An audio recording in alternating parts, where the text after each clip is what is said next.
गरुड़ पुराण हिंदू धर्म के प्रसिद्ध धार्मिक ग्रंथों में से एक है।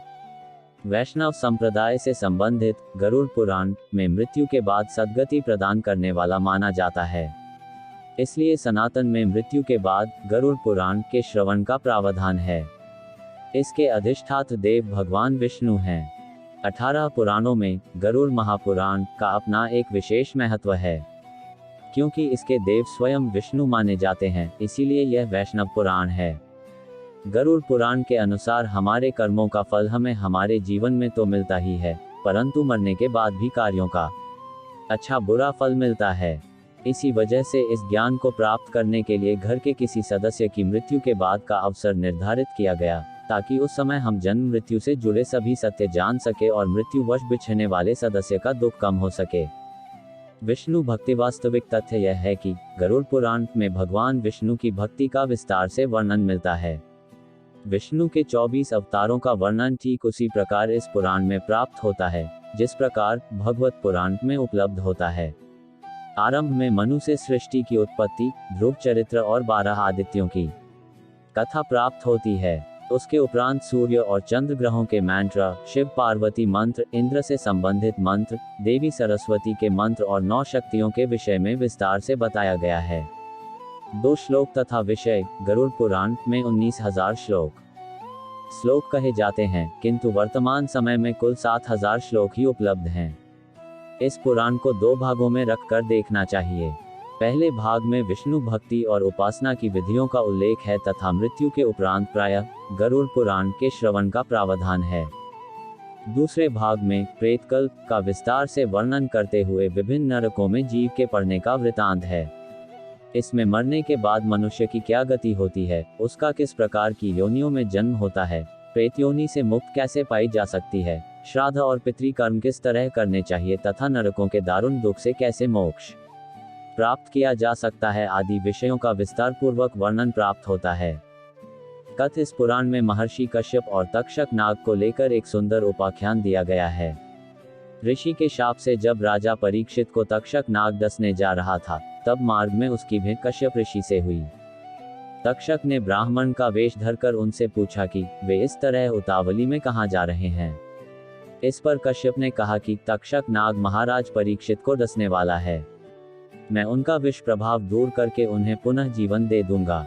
ये सुनकर तक्षक ने अपना परिचय दिया और उनसे लौट जाने के लिए कहा, क्योंकि उसके विष प्रभाव से आज तक कोई भी व्यक्ति जीवित नहीं बचा था।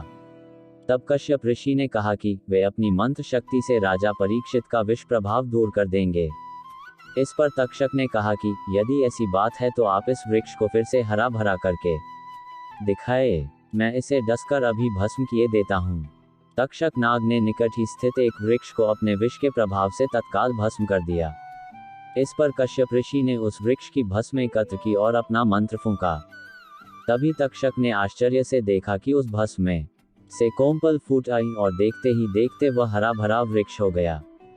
हैरान तक्षक ने ऋषि से पूछा कि वे राजा का भला करने किस कारण से जा रहे हैं। ऋषि ने उत्तर दिया कि उन्हें वहां से प्रचुर धन की प्राप्ति होगी। इस पर तक्षक ने उन्हें उनकी संभावना से भी अधिक धन देकर वापस भेज दिया। गरुड़ पुराण में कहा गया है कि कश्यप ऋषि का ये प्रभाव गरुड़ पुराण सुनने से ही बड़ा था। सार तत्व इस पुराण में नीति संबंधी सार तत्व, आयुर्वेद, गया तीर्थ का महात्म्य, श्राद्ध विधि, दशावतार चारित्र तथा सूर्य चंद्र वंशों का वर्णन विस्तार से प्राप्त होता है। बीच बीच में कुछ अन्य वंशों का भी उल्लेख है। इसके अतिरिक्त गारुड़ी विद्या मंत्र, पक्षी ओम स्वाहा और विष्णु पंचस्तोत्र आदि का वर्णन भी मिलता है। गरुड़ा पुराण में विविध रत्नों और मणियों के लक्षणों का वर्णन विस्तार पूर्वक किया गया है।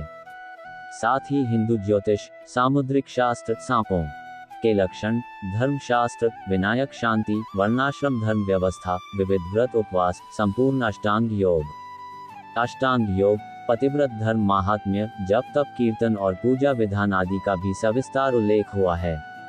इस पुराण के प्रेत कल्प में 35 अध्याय हैं, जिसका प्रचलन सबसे अधिक हिंदू धर्म में है। इन 35 अध्यायों में यमलोक, प्रेतलोक और प्रेत योनि क्यों प्राप्त होती है, उसके कारण, दान महिमा, प्रेत योनि से बचने के उपाय, अनुष्ठान और श्राद्ध कर्म आदि का वर्णन विस्तार से किया गया है। ये सारी बातें मृत्यु को प्राप्त व्यक्ति के परिवार वालों पर गहरा प्रभाव डालती हैं। वे दिवंगत व्यक्ति की सद्गति और मोक्ष के लिए पुराण विधान के अनुसार भरपूर दान दक्षिणा देने के लिए तत्पर हो जाते हैं। इस पुराण का उद्देश्य भी यही जान पड़ता है। 2 नरक वर्णन के गरुड़ पुराण के दूसरे अध्याय में यह वर्णन मिलता है। इसके अनुसार ने गरुड़ ने कहा, हे केशव, यमलोक का मार्ग किस प्रकार दुखदायी होता है, पापी लोग वहां किस प्रकार जाते हैं, मुझे बताइए। भगवान बोले, हे गरुड़, महान दुख प्रदान करने वाले यममार्ग के विषय में मैं तुमसे कहता हूँ, मेरा भक्त होने पर भी तुम उसे सुनकर कांप उठोगे। यममार्ग में वृक्ष की छाया नहीं है, अन्न आदि भी नहीं है, वहाँ कहीं जल भी नहीं है, वहाँ प्रलय काल की भांति 12 सूर्य तपते हैं। उस मार्ग से जाता हुआ पापी कभी बर्फीली हवा से पीड़ित होता है तो कभी कांटे चुभते हैं, कभी महाविषधर सर्पों द्वारा डसा जाता